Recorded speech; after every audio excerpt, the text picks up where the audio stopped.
budaya. Apa kabar saudara-saudari sedharma sekebajikan? Pada pertemuan hari ini, kita akan membahas mengenai karma, hukum karma, dan penyebab karma. Tujuan pembelajaran kita hari ini adalah: pertama, siswa dapat memahami dan menjelaskan pengertian karma.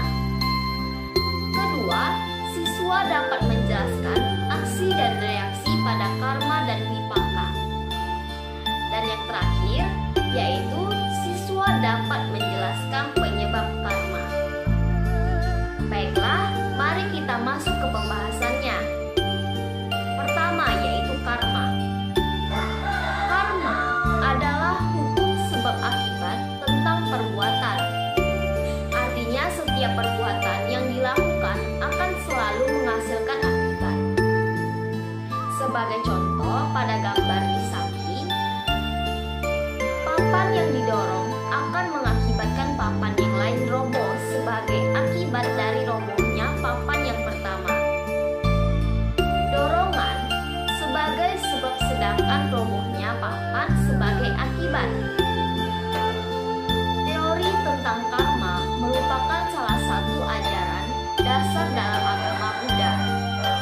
Akan tetapi, kepercayaan tentang karma telah ada dan lazim di India sebelum munculnya Buddha. Namun demikian, Buddha yang menjelaskan dan merumuskan ajaran ini dalam bentuk yang lengkap seperti yang ada sekarang. Apa itu karma? Karma dalam bahasa Sanskerta atau kama atau bahasa Pali berarti tindakan atau perbuatan. Semua tindakan yang disengaja baik secara mental, verbal maupun fisik dianggap sebagai karma. Hal ini meliputi semua yang termasuk dalam pikiran, ucapan, dan perbuatan jasmani. Semua tindakan yang didasari kehendak baik dan buruk disebut karma. Tindakan yang dilakukan secara tidak sengaja di luar kemauan atau tanpa disadari, meski secara teknis dinyatakan sebagai perbuatan, namun tidak termasuk karma, karena kehendak sebagai faktor terpenting dalam menentukan karma tidak adanya. Buddha menyatakan bahwa kehendak adalah karma. Dengan memiliki kehendak, seseorang yang melakukan segala perbuatan, baik melalui badan jasmani, ucapan, dan pikiran akan menjadi karma dalam Anguttara Nikaya 3, 415. Karma tidak hanya berarti perbuatan masa lampau. Harus dipahami bahwa kita yang sekarang tidak sepenuhnya merupakan hasil dari sesuatu yang telah kita lakukan dulu. Karma meliputi perbuatan-perbuatan lampau dan sekarang.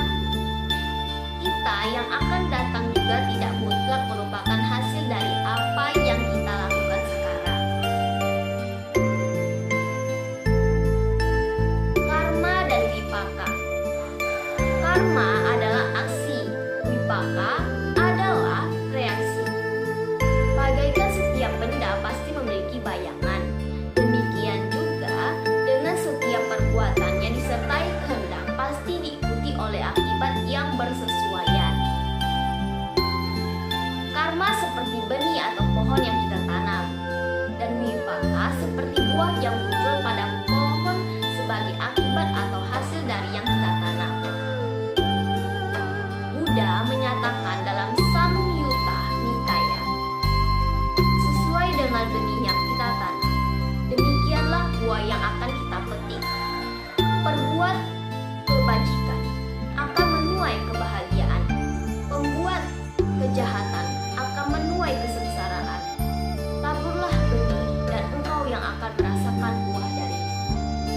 Samyutta Nikaya 1/227. Vipaka dialami sebagai kegembiraan, kebahagiaan, ketidakkebahagiaan, atau kesengsaraan sesuai dengan sifat dari benih karmanya.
perbedaan-perbedaan mental, intelektual, moral, dan watak sebagian besar bergantung pada perbuatan atau karma masing-masing, baik saat masa lampau maupun pada saat sekarang.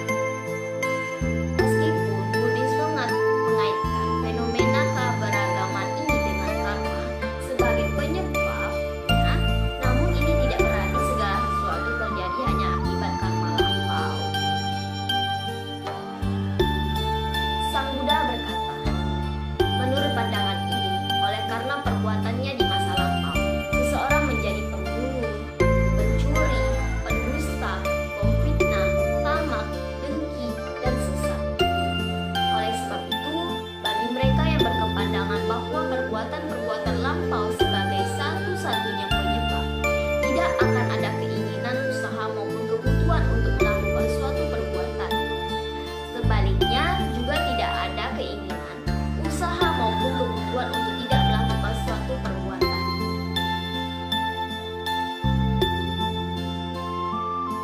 Buddha menyangkal kepercayaan yang menyatakan bahwa semua fenomena baik fisik maupun mental disebabkan semata-mata oleh karma masa lampau.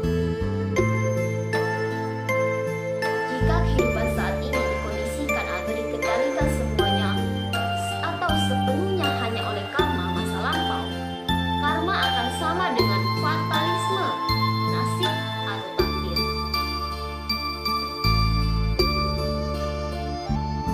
Oleh karena itu, lakukan yang terbaik yang bisa kami lakukan sekarang. Berusahalah sebaik mungkin menggapai mimpi dan cita-cita.